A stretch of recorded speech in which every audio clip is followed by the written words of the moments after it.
나 다산 정약용이요. 어찌하여 가장 깊은 사랑이 가장 깊은 고를 만들기도 하는가. 한평생 자식을 위해 모든 것을 바친 부모가 어찌하여 노년에는 외로운 섬이 되어 홀로 석양을 바라보게 되는가. 사람들은 나를 두고 경색하여 학자라 칭하지만 기나긴 유배 세월 속에서 나는 그저 두 아들을 그리워하는 늙은 아비일 뿐이었소. 삭풍이 몰아치는 강진의 겨울밤, 얼어붙은 벼 위에 입김을 불어가며 붓을 들었던 것은 나의 학문을 세상에 남기고자 함이 아니었소. 멀리 있는 자식들에게 차마 다 전하지 못할 마음의 지도를 그려주고 싶었기 때문이지. 허나 세월이 흘러 깨닫게 된 것이 있어. 부모가 자식에게 물려주어야 할 가장 위대한 유산은 빼곡히 채워진 지도가 아니라 아무것도 그려지지 않은 지도를 스스로 채워나갈 용기라는 것을. 부모라는 이름의 가장 큰 비극은 다 자란 자식을 여전히 제 품 안에 어린아이로 보는 낡은 시선에서 시작되어 그 시선이야말로 보이지 않는 감옥이 되어 자식의 영혼을 가두고 마침내 부모 자신마저 그 안에 갇히게 만드는 굴레이니.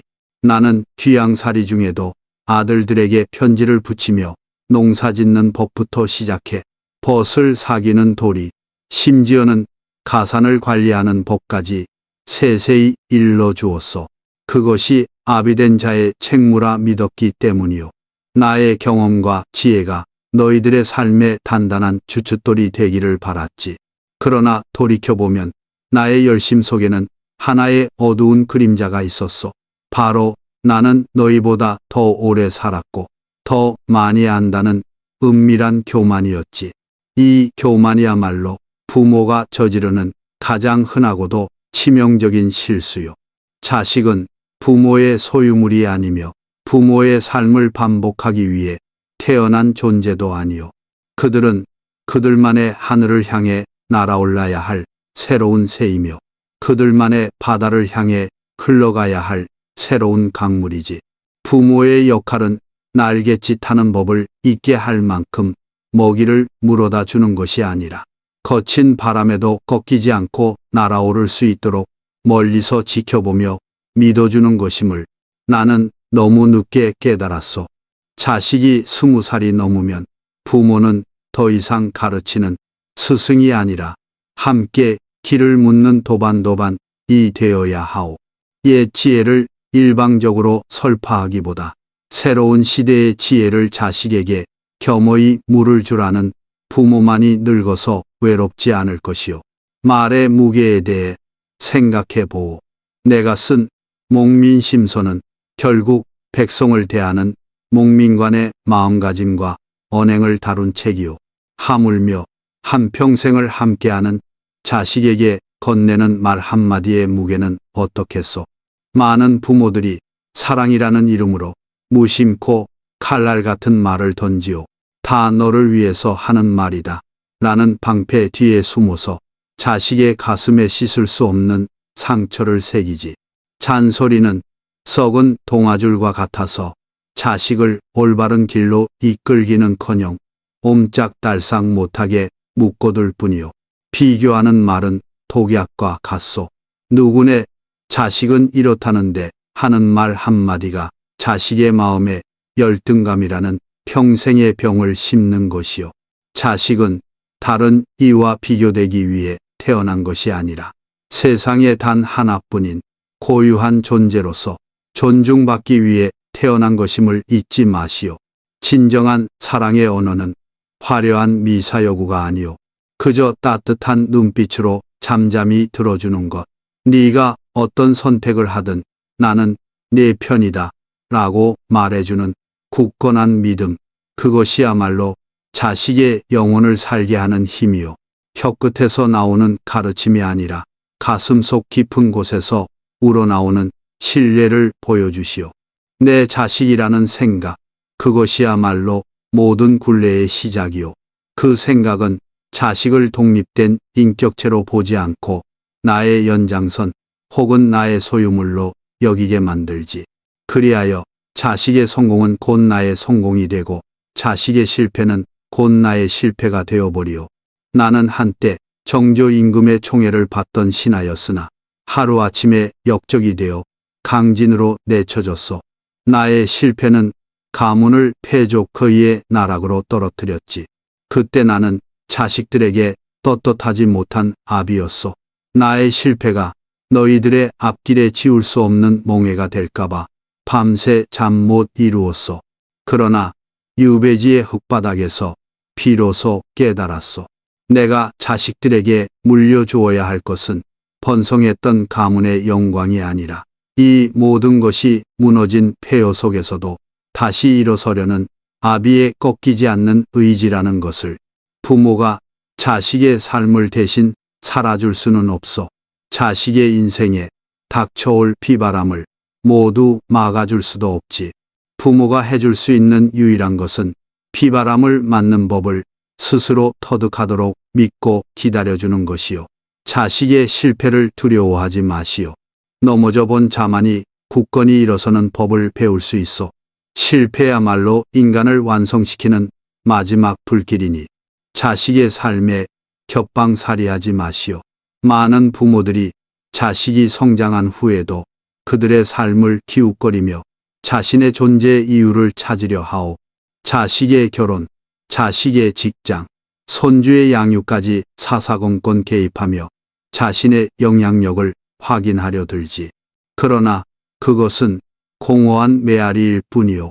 자식에게 의존하는 부모는 결국 짐이 될 수밖에 없어. 나는 기나긴 유배 생활 동안 외로움과 싸워야 했소. 그러나 나는 그 시간을 탄식으로만 채우지 않았소. 붓을 들어 500여 권의 책을 썼고 낯선 땅의 풀과 나무를 연구하며 황폐해진 내 마음의 밭을 일구었소. 부모 역시 자신만의 밭을 일구어야 하오. 자식이라는 나무가 다 자라 둥지를 떠나면 그 빈자리를 자신의 삶으로 채울 수 있어야 하오. 잊고 있던 꿈을 다시 꺼내 보아도 좋고 새로운 벗을 사귀어도 좋소. 늙어감은 쓰러지는 것이 아니라 더욱 깊어지는 과정이어야 하오. 부모가 자신의 삶을 꿋꿋하고 아름답게 가꾸어 나갈 때 자식들은 비로소 존경심을 담아 그 모습을 바라보게 될 것이요. 부모의 독립이야말로 자식에게 줄 수 있는 가장 큰 선물이자 자유요. 돈의 문제에 대해 이야기하지 않을 수 없구려. 많은 부모들이 평생 허리띠를 졸라매어 재산을 모으고 그것을 자식에게 물려주는 것을 마지막 도리라 생각하오. 그러나 나는 두 아들에게 항상 경계하라 일렀소. 재물은 그것을 다스릴 능력이 없는 자에게는 재앙이 될 뿐이다. 재산을 물려주는 것은 잘 벼린 칼을 쥐어주는 것과 같아 배는 법을 제대로 가르치지 않으면 결국 자신을 베게 되는 법이요. 부모가 물려주어야 할 진짜 유산은 돈이 아니라 돈을 벌고 관리하며 그것에 휘둘리지 않을 수 있는 지혜와 철학이요. 내가 자식들에게 가르치고자 했던 것은 청렴과 검소였소. 선비의 청렴함은 부끄러움이 없는 당당함에서 나오고 검소함은 불필요한 것에 마음을 두지 않는 자유로움에서 나오기 때문이요. 금검 두 글자야말로 평생 써도 닳지 않을 가장 큰 재산이다 라고 내가 편지에 썼던 이유요. 자식에게 의존하지 않기 위해 최소한의 재물은 스스로 갖추어야 하오. 그러나 자식의 인생까지 책임지려는 과도한 욕심은 버리시오. 자식이 스스로의 힘으로 일어서는 기쁨을 빼앗지 마시오. 땀 흘려 거둔 작은 수확의 기쁨이야말로 그 어떤 유산보다 값진 것임을 기억해야 할 것이오. 말을 멈추고 몸으로 보여주시오. 부모가 100마디의 옳은 말을 한들 스스로의 삶이 그 말과 다르다면 그것은 쇠락한 종소리처럼 공허할 뿐이요. 자식은 부모의 말을 듣고 자라는 것이 아니라 부모의 뒷모습을 보고 자라는 존재요. 존경은 요구하는 것이 아니라 증명하는 것이요. 나는 자식들에게 늘 책을 읽으라고 강조했어. 그러나 내가 먼저 유배지의 차가운 방에서 밤새 책을 읽고 붓을 들지 않았다면 내 말이 어찌 힘을 가질 수 있었겠소. 규율 있는 삶의 모습을 보여주시오.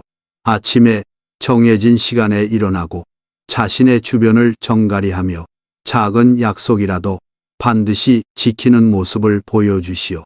성실함이야말로 모든 덕의 근본이오.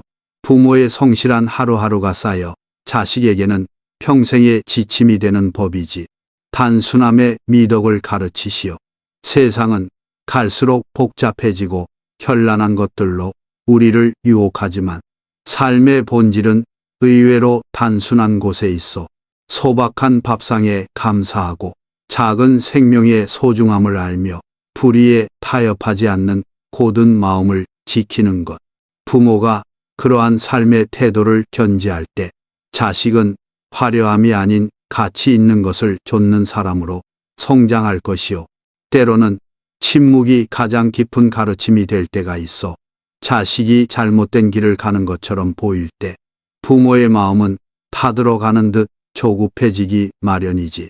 당장이라도 달려가 자식의 손목을 잡고 옳은 길로 이끌고 싶을 것이요. 그러나 기다려 주시오. 새는 것엔 바람 속에서 날갯짓을 배우고 자식은 쓰라린 실수를 통해 세상을 배우는 법이요. 부모가 모든 것을 미리 막아주고 해결해 준다면 자식은 평생 바람을 이겨낼 자신만의 날개를 갖지 못할 것이요. 물론 방임과는 다르오. 부모는 강가의 등대처럼 늘 그 자리에 서 있어야 하오. 자식이 길을 잃고 헤맬 때 언제든 돌아올 수 있는 따뜻한 불빛이 되어주어야 한다는 뜻이요. 꾸짖고 비난하기 위해서가 아니라 지친 몸과 마음을 이고 다시 나아갈 힘을 얻을 수 있는 최후의 보루가 되어주어야지. 자식을 믿는다는 것은 그가 선택한 길을 믿는다는 것이요. 설령 그 길이 부모의 눈에는 어리석고 험난해 보일지라도 그 길의 끝에서 자식이 무언가 귀한 것을 배우리라는 것을 믿어주는 것이요. 그 믿음의 침묵이야말로 자식에게는 천군만마와 같은 힘이 될 것이요. 사과할 용기를 가지시오. 부모도 사람이기에 실수를 하고 완벽할 수 없어. 때로는 감정에 휩쓸려 자식에게 상처를 주기도 하고 편협한 생각으로 자식의 길을 막아서기도 하오. 문제가 생겼을 때 많은 부모들은 자신의 권위를 지키기 위해 잘못을 인정하려 들지 않소. 내가 부모인데 다 너 잘되라고 그런 것인데 하며 자신의 행동을 정당화하기에 급급하지.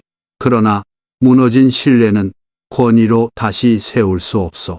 진정한 권위는 자신의 허물을 인정하고 용서를 구하는 겸허함에서 나오오. 아비가 생각이 짧았다. 너의 마음을 헤아리지 못했구나. 용서해다오. 이 한마디를 건넬 수 있는 용기야말로 자식의 마음에 닫혔던 문을 여는 유일한 열쇠요. 부모의 진심 어린 사과는 자식에게 모범이 되어 그것은 잘못을 했을 때 책임을 지는 법을 가르치고 인간관계에서 가장 중요한 것이 힘이 아니라 진심이라는 것을 깨닫게 해주지. 완벽한 부모가 되려 하지 마시오. 그저 함께 성장하는 인간적인 부모가 되시오. 그것으로 족하오. 마지막으로 내가 자식들에게 진정으로 물려주고 싶었던 유산에 대해 말하고 싶소. 그것은 나의 벼슬이나 문장이 아니었소. 재산은 더더욱 아니었지. 내가 너희에게 물려주고 싶었던 것은 이 패족 시의 아비가 18년 유배지의 가시덤불 속에서도 희망을 잃지 않고 어떻게 다시 일어섰는가 하는 그 정신이었다. 역경을 극복해내는 우리 가문의 이야기, 그 극복의 DNA를 물려주고 싶었어. 인생에는 반드시 시련이 닥치기 마련이요. 그때마다 부모가 달려가 문제를 해결해 줄 수는 없지. 그러나 자식이 스스로의 힘으로 시련과 맞서 싸울 때 내 안에는 이보다 더한 어려움도 이겨냈던 조상들의 피가 흐르고 있다. 너는 능히 이겨낼 수 있다는 믿음을 심어줄 수는 있어. 자식에게 성공의 역사를 이야기하지 말고 극복의 역사를 이야기해 주시오. 화려한 결과가 아니라 땀과 눈물로 얼룩진 과정의 위대함을 가르치시오. 그리하여 자식이 삶의 어떤 고난 앞에서도 좌절하지 않고 자신의 이야기를 써나가는 굳건한 사람으로 자라게 하시오.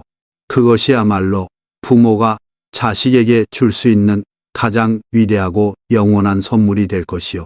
인생이란 결국 장강의 물과 같아서 부모라는 강물과 자식이라는 강물이 한동안은 나란히 흘러가지만 언젠가는 각자의 바다를 향해 갈라져 흘러가야 하는 기나긴 여정이거늘 그 갈라지는 순간에 서로의 뒷모습을 원망과 아쉬움이 아닌 따뜻한 축복과 고요한 존중으로 바라볼 수 있다면 함께 흘러왔던 모든 세월은 비로소 의미를 얻고 영원한 빛을 발하게 되리라.